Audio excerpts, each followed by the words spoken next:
Sri V. Muralidharan. Respected Chairman, sir, with your permission, on behalf of my Please, Shanti. with your permission, I rise to lay on the table of the House the papers listed against my name at serial number 2 in today's revised list of business. Sri V. Muralidharan again. Respected Chairman, sir, with your permission, on behalf of my colleague Sri Rameshwar Teriji, I rise to lay the papers listed against his name at serial number 3 in today's revised list of business. Sri Kaushal Kishore. संशोधित कार्य सूची में क्रम संख्या 4 पर मेरे नाम के समक्ष सूचीबद्ध कागजातों की एक प्रति हिंदी व अंग्रेजी में सभा पटल पर रखता हूं। श्री अजय भट्ट। माननीय सभापति महोदय, मैं आपकी अनुमति से आज की कार्य सूची में क्रम संख्या 5 पर मेरे नाम के सम्मुख अंकित दस्तावेज सभा पटल पर रखता हूं। Reports of the department related parliamentary standing committee on industry, doctor के केशव राव और Shri Sanjay Seth. Sir, I rise to present the 315th and 316th report of department-related Parliamentary Standing Committee on Industry as listed against my name. Reports of the department-related Parliamentary Standing Committee on Chemicals and Fertilizers, Sri Ayodhya Ramireddy. Thank you, sir. I rise to lay on the table a copy each in English and Hindi of the following reports of the department-related Parliamentary Standing Committee on Chemicals and Fertilizers. 31st report on availability of medicines and medical devices for COVID management of the Department of Pharmaceuticals, Ministry of Chemicals and Fertilizers. 32nd report on demands for grants 22-23 of the Department of Fertilizers, Ministry of Chemicals and Fertilizers. 33rd report on demands for grants 22-23 of the Department of Chemicals and Petrochemicals, Ministry of Chemicals and Fertilizers, and 34th report on demands for grants 22-23 of the Department of Pharmaceuticals, Ministry of Chemicals and Fertilizers. Thank you. Reports of the department-related Parliamentary Standing Committee on Communication and Information Technology, Sri Suresh Gopi. Thank you, Honorable Chairman. With your permission, sir, I rise to lay on the table a copy each in English and Hindi of the following reports of the department-related Parliamentary Standing Committee on Communications and Information Technology 21-22. 1.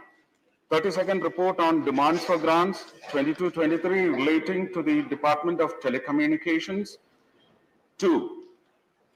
33rd report on demands for grants 22-23 relating to the Department of Posts, Ministry of Communications. 3. 34th report on demands for grants 22-23 relating to the Ministry of Information and Broadcasting. And 4. 35th report on demands for grants 22-23 relating to the Ministry of Electronics and Information Technology. Thank you. Honorable members, I have to inform the House that letters have been received from Sardar Balwinder Singh Bundar and Sri N.R. Ilango for grant of leave of absence from the sittings of the House. Sardar Balwinder Singh Bundar has sought leave of absence from 15th March to 8th April due to marriage of his granddaughter, and Sri N.R. Ilango has sought leave of absence from 14th March to 8th March due to his inability to attend the House. Do they have the permission of the House for remaining absent for the respective period as mentioned by them in their leave application during the second part of the current session of the Rajysabha? Permission to remain absent is granted. I have received a notice from Dr. Santanu Sen regarding support to the Indian student that was taken up, and then it is under the consideration of the government. I understand. I understand that. I will. Yes. The notice is the Ministry of External Affairs gave a statement. Fine. This is the notice. Speak here. Health Minister. I understood. I understood. I have sent it to the Health Minister. That is here. Santanuji. Santanu. No. Yes. Sri Ashok Bajpai. मैं एक बड़े ज्वलंत विषय की ओर सदन का ध्यान आकर्षित करना चाहता हूं माननीय जी महोदय। लखनऊ में, उत्तर प्रदेश के अंतर्गत राजधानी लखनऊ में एक स्कूटर इंडिया लिमिटेड के नाम से एक बड़ा कारखाना था, जहां पर विजय सुपर स्कूटर और विक्रम 3 व्हीलर बनाए जाते थे और सारे देश में इनकी आपूर्ति की जाती थी। प्रतिष्ठा की दृष्टि से, गुणवत्ता की दृष्टि से ये विजय सुपर स्कूटर सारी दुनिया में ख्याति अर्जित कर चुका था। और इतना ही नहीं, इसको समय समय पर विदेशों से भी आर्थिक सहायता मिलती रही और मान्यवर इसकी उत्कृष्टता के कारण इसकी लोकप्रियता पूरे देश में थी। लेकिन एकाएक करके धीरे धीरे चरणबद्ध तरीके से स्कूटर इंडिया को बंद करने का काम किया गया। लगभग 3,500 कर्मचारी उसमें काम करते थे। मान्यवर 150 एकड़ से ज्यादा लखनऊ की प्राइम लैंड स्कूटर इंडिया के पास है। और आज जब हम पेट्रोल डीजल के बजाय इलेक्ट्रॉनिक व्हीकल बनाने की तरफ सरकार का ध्यान है, तो मैं आपके माध्यम से सरकार से निवेदन करना चाहता हूं कि स्कूटर इंडिया के लिए कोई इलेक्ट्रॉनिक व्हीकल बनाने के लिए पब्लिक प्राइवेट पार्टनरशिप के आधार पर वहां पर एक कारखाना लगाया जाए, जो कि आज आवश्यकता है कि इस तरह इलेक्ट्रॉनिक स्कूटर बने, 3 व्हीलर बने और दूसरे उपयोगी वहां पर व्हीकल बनाए जा सकते हैं। तो आपके माध्यम से मैं माननीय सरकार से अनुरोध करना चाहूंगा कि लखनऊ का जो स्कूटर इंडिया है, जिसके पास पर्याप्त लैंड है, मशीनरी है, सारे संसाधन है, वहां इलेक्ट्रॉनिक गाड़ी बनाने का निर्देश देने की कृपा करें। Shri Rajamani Patel, whoever want to माननीय सभापति जी, 22 लाख के पद भरे जाने बाबत माननीय सभापति जी, मध्य प्रदेश में अनुसूचित जाति, अनुसूचित जनजाति एवं पिछड़ा वर्ग के लाखों 22 लाख के पद वर्षों से खाली पड़े हैं, उन्हें भरा नहीं जा रहा है, जिससे उक्त वर्ग के बेरोजगार नौजवानों की उम्र रोजगार मापदंडों की सीमाओं को पार करती जा रही है, जिससे उनका भविष्य बर्बाद होने के कगार पर है। विभिन्न संगठनों के माध्यम से बार बार मांग किए जाने के बाद भी पद नहीं भरा जाना बेरोजगारों के साथ छलावा है। बोलना है शासन द्वारा आश्वासन देने के बाद भी भर्ती की कार्यवाही नहीं होना दुर्भाग्यपूर्ण है। माननीय सभापति महोदय, विज्ञापन जारी कर दिया जाता है, पैसा वसूल लिया जाता है और उसके बाद भर्ती नहीं होते। अगर परीक्षा होती है तो परीक्षा का रिजल्ट नहीं आता, अगर रिजल्ट आ जाता है तो पोस्टिंग नहीं होती। ये हालत है माननीय सभापति महोदय। इसलिए मैं माननीय प्रधानमंत्री से अनुरोध करना चाहता हूँ कि इस गंभीर मामले पर हस्तक्षेप कर रिक्त पद भरे जाने के निर्देश देने की कृपा करें। Right. Shri Ayodhya Ram Reddy. Thank you, sir. Sir, there is a huge requirement of cold chain storages and warehouses across our country, especially in my home state AP and more specifically in my hometown Guntur. Sir, you are aware Guntur is world famous for its chilies, exporting around 1.8 lakh tons of chilies every month. This makes Guntur chili a major export item. The Parliamentary Standing Committee on Commerce had noted in 2021 that there should be adequate cold chain warehouses so that chili exports are not hampered in any way. I would like to bring to the notice of the government through you, sir. Under PMSKY scheme, 11 cold storages have been built in Andhra Pradesh, but none of these are in Guntur. In the last 2 years, one integrated cold chain unit has been sanctioned for Guntur district through private sector support under PMSKY, but as of now, it is still under implementation. The lack of cold chain warehouses hampers us from realizing our full economic potential through chili export. I request that the Ministry of Food Processing Industries coordinate with the Department of Commerce, develop a plan to increase cold chain warehouses in Guntur district with a dedicated timeline and provide necessary financial assistance wherever required. Alternative means of infrastructural support while these cold chain warehouses are being sanctioned and built should also be looked into by the center so that no losses are incurred in the meantime. Thank you, sir. To my knowledge, the maximum number of cold chain are there in Guntur. Yes, sir. Yes, sir. In the entire country, that is the... Right. Yes. Still it is... Right. Shri Revati Raman Singh ji. Thank you chairman sir. माननीय, मैं आपका ध्यान इस महती important subject पर और सदन का ध्यान आकर्षित करना चाहता हूँ। माननीय, हिमालय हमारा सिरमौर है, पूरे देश में इसका गर्व है माननीय कि हमारे हिमालय हमारा प्रहरी भी है जो रक्षा करता है। और हमारी संस्कृति और सभ्यता से जुड़ा हुआ है। मानवर ये भारत की संस्कृति और आत्मा है और आज से नहीं, सनातन समय से चला आ रहा है। ये मानवर ये तीर्थों का वहाँ पर उद्गम होता है। गंगा और यमुना नदी वहीं से प्रवाहित होती है। लेकिन मानवर अफसोस के साथ कहना चाहूँगा कि हिमालय का इतना दोहन हो रहा है, बाजारीकरण किया जा रहा है कि हिमालय का पूरा स्वरूप और गंगा का पूरा स्वरूप बदल रहा है। और उसका नतीजा ये होगा मानवर कि वहाँ पर अभी नीति आयोग ने ये बताया है कि 60% जल भूभाग का सूख गया है हिमालय का, और आगे ग्लेशियर की तेजी से गल रहे हैं कि आने वाले दिनों में गंगा विलुप्त हो जाएंगी और हिमालय का सर्वनाश हो जाएगा। मानवर मैं चाहता हूँ आपके माध्यम से कि ये 7 बांध पहले बनाए जाने की वहाँ पर भारत सरकार ने परमिशन दिया था। अब इस समय 24 बांध और बनाए जाने हैं। आप कल्पना कर सकते हैं कि एक बार हिमालय पर केदारनाथ और ऋषिगंगा का प्रलय हम देख चुके हैं। मानवर अगर इसको रोका नहीं गया तो 4 धाम का चौड़ीकरण जो किया जा रहा है, इसमें लाखों पेड़ 4 धाम के उसमें काटे जा रहे हैं। देवदार, बाज, बुरांश, चीड़, कैल, पद्म, ये पेड़ मानवर फिर दोबारा नहीं लगाए जा सकेंगे। तो मानवर मैं आपसे आग्रह करता हूँ कि सरकार को निर्देश दें कि इस तरह से बाजारूपन जो किया जा रहा है हिमालय के साथ, इसको रोके और तत्काल इस पर प्रभावी कार्रवाई करें। धन्यवाद। धन्यवाद रेवंत राव जी। नाम भेज देना एसोसिएट करने वाले। श्री रामनाथ ठाकुर। माननीय सभापति महोदय, मैं आपके माध्यम से भारत सरकार से निवेदन करना चाहता हूं। महत्वपूर्ण मुद्दे हैं। भारत सरकार अनेक राज्यों में हवाई अड्डे का विस्तार कर रही है और उसमें लाभ भी हुआ है।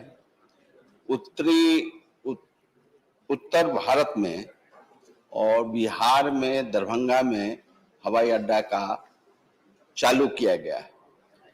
1972 से समस्तीपुर जिला बना। स्टेट हैंगर हैं, छोटे जहाज उतरते थे। मैं आपके माध्यम से भारत सरकार से निवेदन करना चाहता हूं, आरजू करना चाहता हूं कि समस्तीपुर जिले में बड़े हवाई जहाज को उतारने के लिए और उड़ने के लिए प्रबंधन करे और इसके विस्तार में एक काम करे। यह हम आपके माध्यम से भारत सरकार से निवेदन करना चाहते हैं। धन्यवाद Ramnath ji.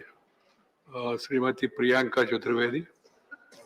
Thank you, Honorable Chairman, sir, for allowing me to raise this issue in the 0 hour with regards to the absence of clear guidelines about the third dose booster shot for Indians under 60 years of age.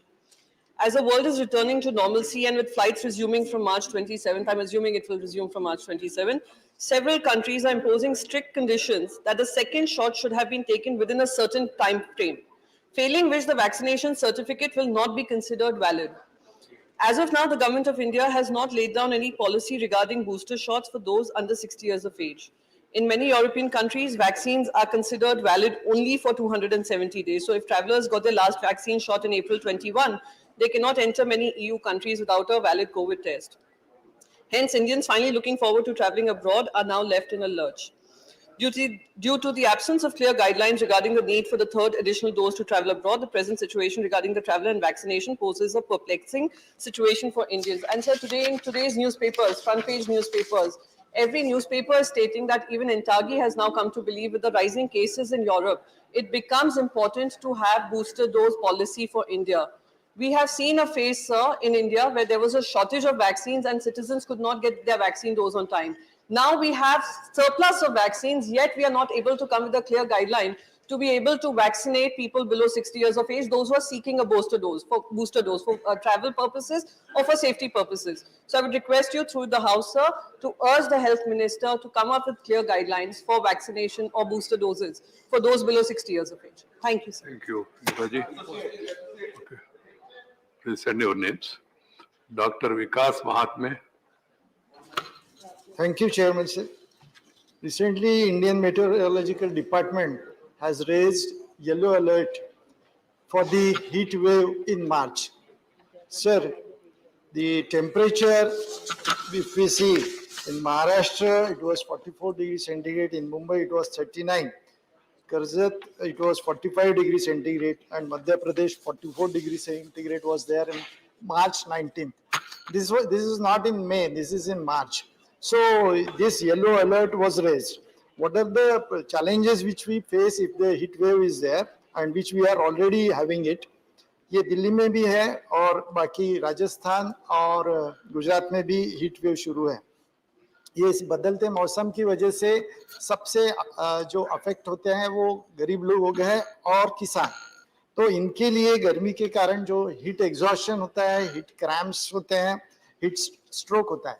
तो इसके लिए क्या किया जाए, इसके ऊपर सोच होनी चाहिए और वो वैसे सरकार की तरफ से दिशा निर्देश देना चाहिए.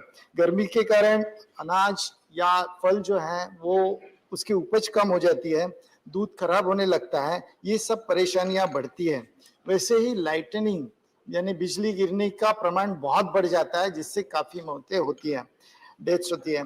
वैसे ही जंगल में आग लगने की भी संभावना बढ़ जाती है.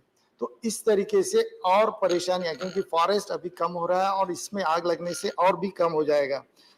और जो एलाइट क्लास है उनके जो है वो इलेक्ट्रिसिटी कंजम्पशन बहुत बढ़ जाता है.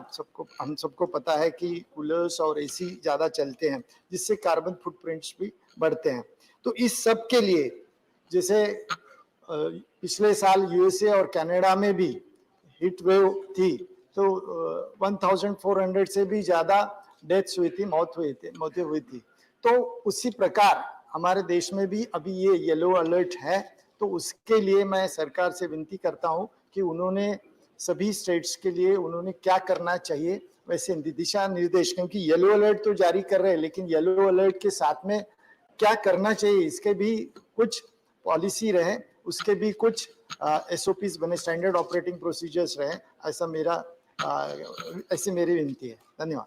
लक्ष्मी जी, ये विषय बड़ा गंभीर मामला है, इसे एक बार स्वास्थ्य मंत्रालय या इसको देख के एडवाइजरी इश्यू करने के ठीक सुझाव. गर्मी बढ़ रही है अभी, ऑलरेडी हम लोग अभी मार्च में है, मार्च में इतना गर्मी है तो आगे क्या होगा? वंदना जी कुछ स्टडी किया क्या? Very important point that our colleague has raised in the House, and it's very important that the government, you've given the right direction, sir. Yeah. The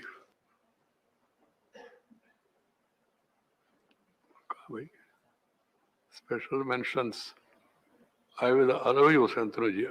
You made a point, I realized it after it was clarified. I will allow you. If you are ready today, I will allow you in the special mention itself. Sir, thank you. Yes, sir, you are same not point. Santanu Sen. No, sir, same point. Associate, sir. उनको कहने दो, बाद में associate. No, he's going to his seat. Sir, because the issue is so important, that is why. So that is why we can request if you guide us for the calling attention motion, so the health minister can come and assure the students. That is all, sir. Thank you. So we'll consider it. After consulting the minister, I'll examine it. Then we're going to. ये कैलाश सोनी जी, आपने क्या है कुछ? धन्यवाद माननीय सभापति जी. आपके माध्यम से लोकतंत्र के एक बुनियादी विषय पर हम सदन का ध्यान आकृष्ट कराना चाहते हैं और भारत सरकार का ध्यान आकृष्ट कराना चाहते हैं. आज का दिन हिंदुस्तान के स्वतंत्र भारत का सबसे बड़ा दिन है.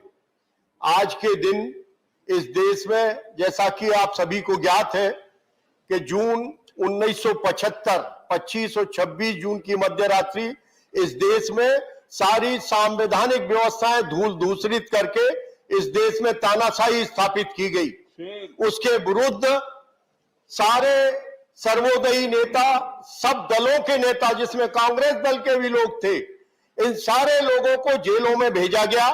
1,10,000 से अधिक अभी लोग विषय क्या है आज? ओके, जेल में थे। और दूसरा ये सुझाव कि इसके लिए सारे दलों ने संघर्ष किया और आज के दिन 21 मार्च 1977 माननीय प्रधानमंत्री मोरारजी भाई देसाई की सरकार ने आज के दिन आपातकाल समाप्त किया और लोकतंत्र पुनर्स्थापित हुआ। तो आपके माध्यम से हम विनय करना चाहते हैं भारत सरकार से कि आज के दिन को लोकतंत्र विजय दिवस और लोकतंत्र पुनर्स्थापना दिवस घोषित किया जाए, जिससे आगामी दिनों में कभी लोकतंत्र पर कोई भी आघात करे तो इन सारी नई पीढ़ी को लोकतंत्र के लिए लड़ने के लिए प्रेरणा मिलेगी। इसलिए आपसे विनम्र प्रार्थना है कि लोकतंत्र विजय दिवस के रूप में घोषित किए जाने की। Special mention permitted. Sushil Modi, Shruti महोदय, please, no comment, no comment. This is not the way. If you agree with that, okay. If you disagree, keep quiet. And you get an opportunity, you can also. श्रुति महोदय, one nation, one tariff for power in India. Sir, Bihar lacks both coal and other renewable energy resources, which are essential for producing energy. Hence, Bihar has to rely on external sources to meet its energy demand. Over 3/4 of the energy is bought from central power generation companies, whose prices are higher than independent power producers. Bihar is thus compelled to purchase power at higher rates, which have risen 27% between 2015 and 2020. Bihar's average power purchase cost is rupees 5.05 per unit, whereas the neighboring Jharkhand is 4.1 and Odisha 3.01 rupees per unit. It becomes more pronounced when compared with power producing states like Gujarat, Punjab and Maharashtra. The higher purchase cost of power contributes 80 to 85% total cost of distribution companies and translates into higher retail tariffs. As a result, electricity tariffs faced by common people in Bihar are higher than neighboring states. I therefore ask the Government of India to bring in one nation, one tariff policy to ensure uniform power cost and tariff across states. This mechanism can be executed feasibly, similar to GST, wherein as a first step, a national fund pulling the purchase of all generating power and then allocating to states can be created. It shall normalize cost. This is critical to eliminate undue regional disadvantages and provide level playing field for power companies. India is already advancing along this direction through one nation, one tax, one grid, one election. I ask the Government of India to do the same for power tariffs. Thank you. Thank you. Sri Tiruchi Siva. So thank you, Chairman, sir. My special mention on ban on online games with stakes which lead to addiction. Sir, several online games involving the use of real money as bets have come up in the last few years. And with this, there has also been a surge in addiction to these games and a rise in suicide cases due to losing of money by individuals reaching up to lakhs of rupees. So in the last few years, 7 suicide cases have been reported where the primary reason was losing money in an online game. Sir, there have also been reports of individuals addicted to the game adopting extreme measures to procure money to use as wages online. Sir, there is an urgent need to address this issue and bring in a strong legislation for banning such games which involve betting real money. Even if games like rummy and poker are declared as games of skill, the element of placing a wager turns them into games which can be highly addictive and have been proved to be so. So teenagers and adults are both equally affected by this, and gambling being so ready available in the hands of teenagers is highly concerning. So Tamil Nadu government in 2021 brought in an amendment act to address the issue, which included a ban and also has fine and imprisonment for both the users and gaming houses for such games. So our state continues to take it forward, as such games cannot be left unregulated and free to use, especially by teenagers, as addiction to them is not only resulting in heavy economic losses, but also loss of lives. So I urge the government to take it seriously to ban online games throughout the country. Thank you, sir. Send the names so that the list can be. Sri T.G. Venkatesh.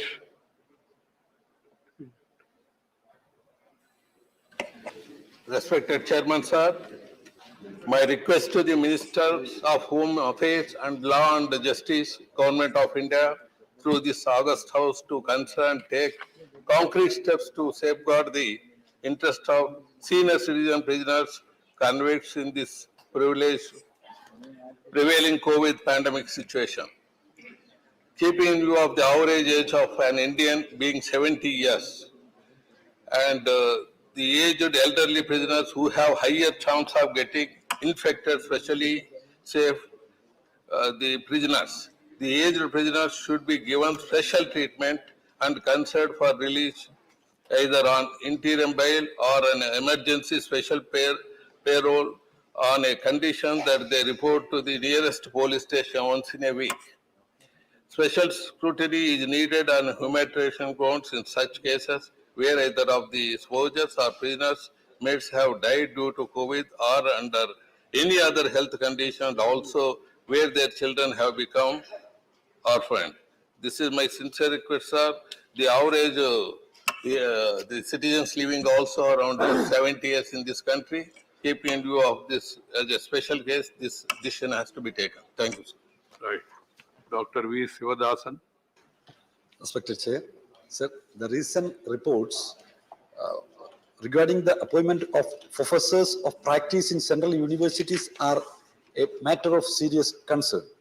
It is reported that neither NET nor PhD and not even post-graduation or other education qualifications will be required for appointment to central universities.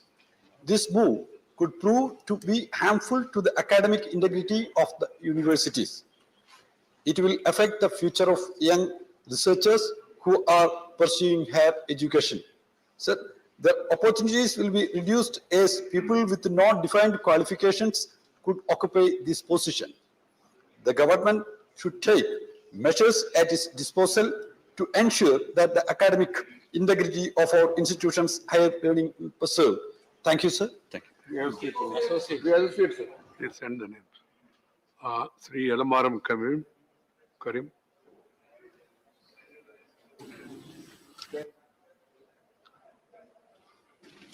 Thank you, Chairman, sir. So the subject is to augment the train coach building facility in our country.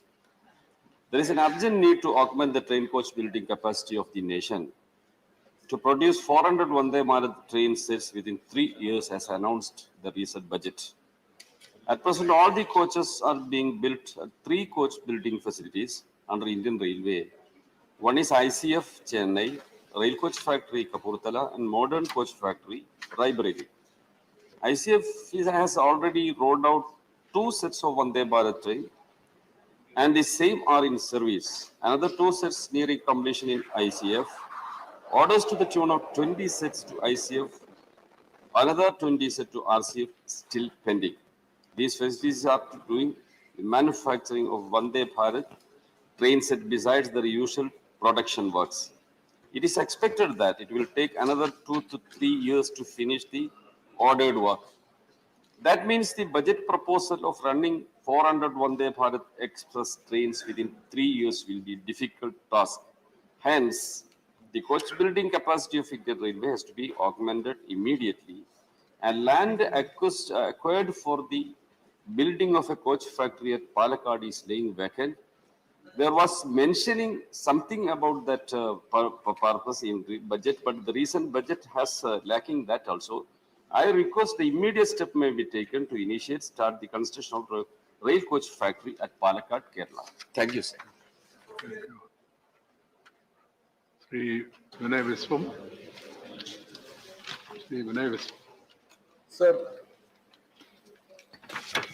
this special mention is regarding decreasing female labor force participation in the country.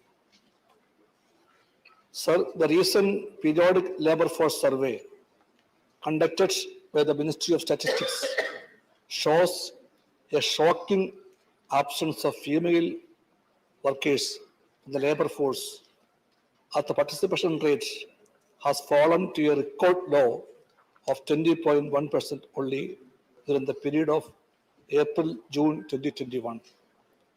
This is the lowest among the major economies in the world. The percentage of women in the labor force is considerably lower compared to men. In men, it is 73.1%. As per periodic labor force survey, the women formed only 17.2% of the worker population ratio during April to June 2021, with a decline of 1.5% from January to March 2021.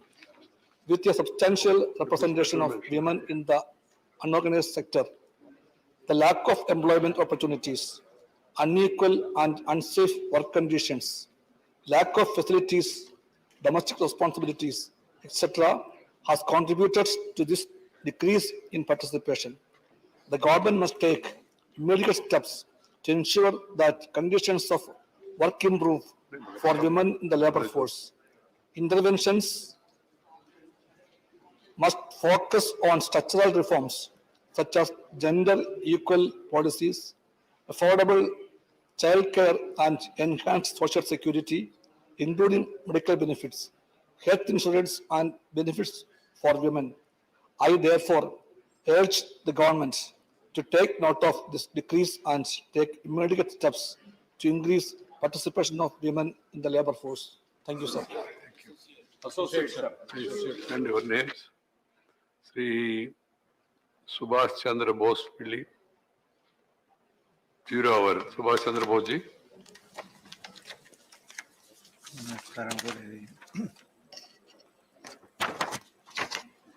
Honorable Chairman, sir. Thank you, sir. Respected sir, I would like to bring to the notice of the House how primitive our procedure for the assessment of disaster in our country. Firstly, the time taken to constitute a disaster assignment team and deploy it to site after disaster was struck is lengthy, often taking several weeks after disaster has struck. Additionally, it takes even more time for the team to be constituted and the plan to be developed and logistic arranged for these teams to assess the site of disaster after it has struck. The methods of assessment are also primitive and are done manually as opposed to being mechanized and digitized. After few weeks have passed from the commencement of a natural disaster, important information regarding the intensity of the disaster is lost and the 70 is underplayed due to ineffective assessment of modules and therefore the requisite assistance is not provided. Particularly for coastal states like our own state of Andhra Pradesh, natural disasters such as floods and cyclones are yearly occurrence due to our geography.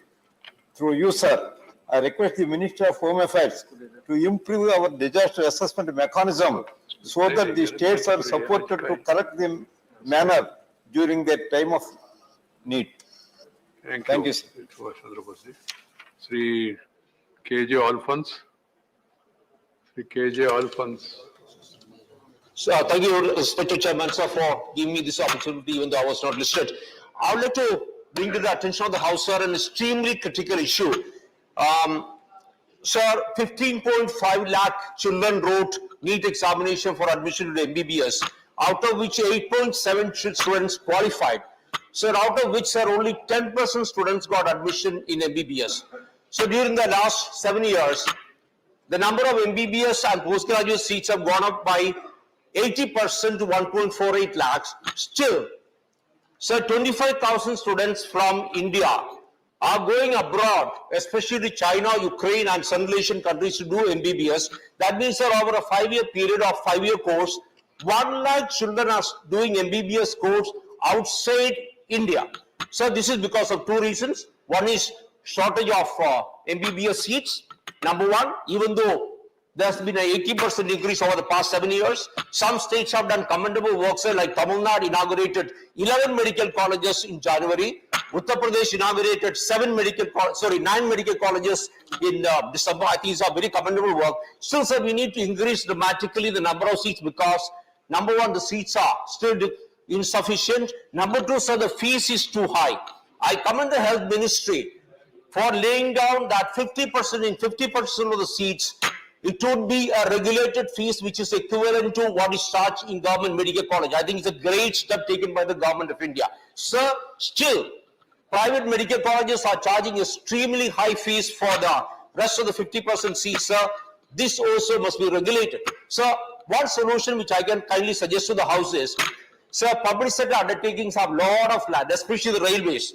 And many of the public sector undertakings have a lot of unused land. Sir, they must be persuaded to set up at least 100 medical colleges over the next, every year for the next 5 years, so that there will be 500 new medical colleges coming up, being set up in this country, so that our children can study here. I request the honorable government to take immediate steps for this, sir. Right. Right. Associate names has to be sent. Sri Kanakameda Ravindra Kumar.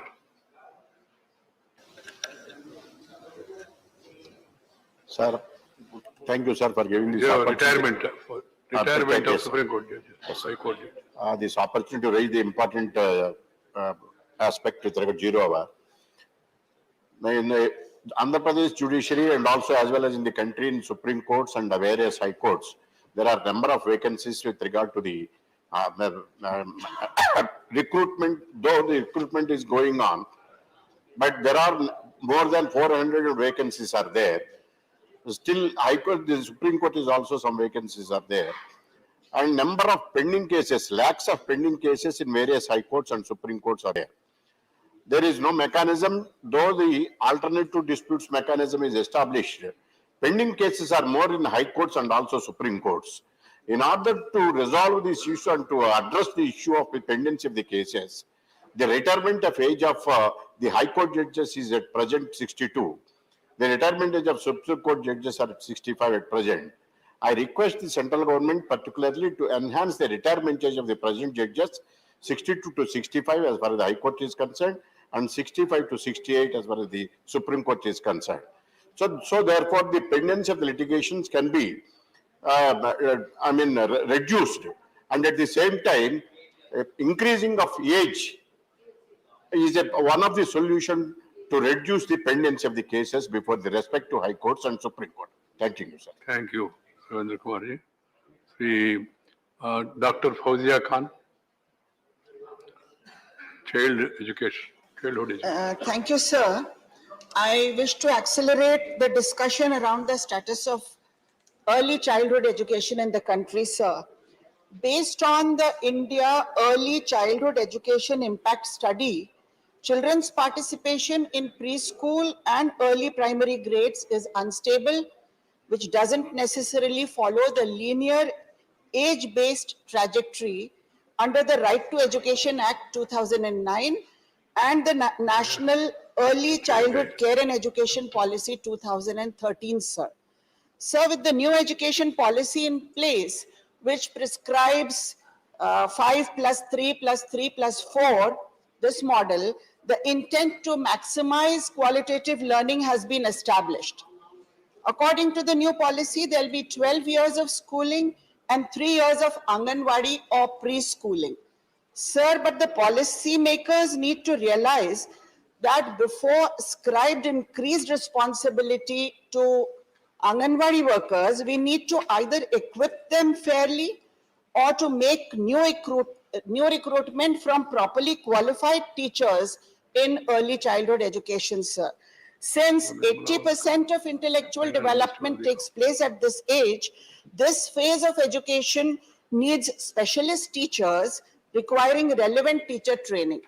Sir, the latest central teacher eligibility test results show that only 33% of the 1.27 million candidates who appeared for the exam for primary education teaching could qualify, only 33%. Sir, the RTE Act 2009 mandates minimum qualification for teachers from 6 to 14 years of age. Qualifications for early childhood education needs to be mandated, sir. Moreover, teacher training and adult education accounts for only 0.5% of the total departmental allocation of the 2021-22 budget, sir. Therefore, let's start giving due diligence to early childhood education, given that a very large percentage of cognitive development takes place between 0 to 3 years of age. Pre-primary education should be made an important part of the Right to Education Act, sir. A special board must be set up which sincerely monitors the quality standards and outcomes in the early childhood education system, sir. Before normalizing the pandemic, let's normalize perseverance and patience to learn, sir. Thank you. Thank you. Dr. Sivadasan. Dr. Sivadasan, public sector vacancies. Now India is facing Urgent measures to fill vacancies in public sector. Now India is facing a grave unemployment crisis. So the public sector companies are not recruiting properly. In December 2021, India had 53 million unemployed people. The depth of the crisis is revealed by the recently published data by Statistical Office NSO. The employment among the 15-year-old and above category has jumped to double-digit levels. So, sir, it has reached 12.6% in the April-June quarter of 2021. Earlier, the January-March period, it was 9.3%. Sir, the second wave of COVID-19 pandemic has recently severely hit the jobs and livelihood of the working class. During April-June 2021, unemployment rate for all ages rose to 12.7% because of these the privatization processes making the huge crisis. In the January-March quarter, it was 9.4%. The female unemployment rose to 14.3%. In the previous quarter, it was 11.8%.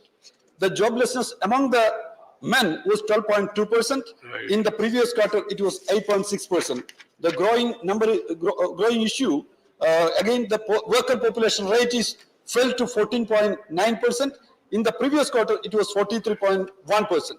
The proportion of self-employment has risen 40.7%. In the previous quarter, it was 39.2%. So only it should be addressed by the government. Privatization of public sector institution will worsen the situation. The government should change the labor and industrial policies. Thank you, sir. Thank you. Associate Senator John Brittas, you have given a notice, but we are having today itself the appropriation bill. That is relevant. So please take it up in the appropriation bill. Otherwise, I would have allowed you. One second. Appropriation bill is going to be taken up today itself in the business. Okay. That's why you can take up your issue during that. Thank you, sir. Sri Yadamaram Karim is there. Oh, he is not there. Abir Ranjan Biswas. Abir. ABG Shipyard. Thank you for this. Yes, my zero hour is related to ABG Shipyard Limited. This recently, a company engaged in shipbuilding and repair in Gujarat was embroiled in a scandal amongst allegations of fraud. Between 2012 and 2017, sir, ABG Shipyard Limited purportedly defrauded a consortium of 28 banks that was led by the ICICI Bank. And it was to the tune of rupees 22,842 crores, most alarmingly. So loans were taken and then diverted to fake uses. The SBI, now the important part comes, SBI identified the fraud in January 2019. It lodged a complaint in November 2019. and a more comprehensive complaint was lodged again in August 2020, but ultimately, sir, it took February 21 for CBI to register a case.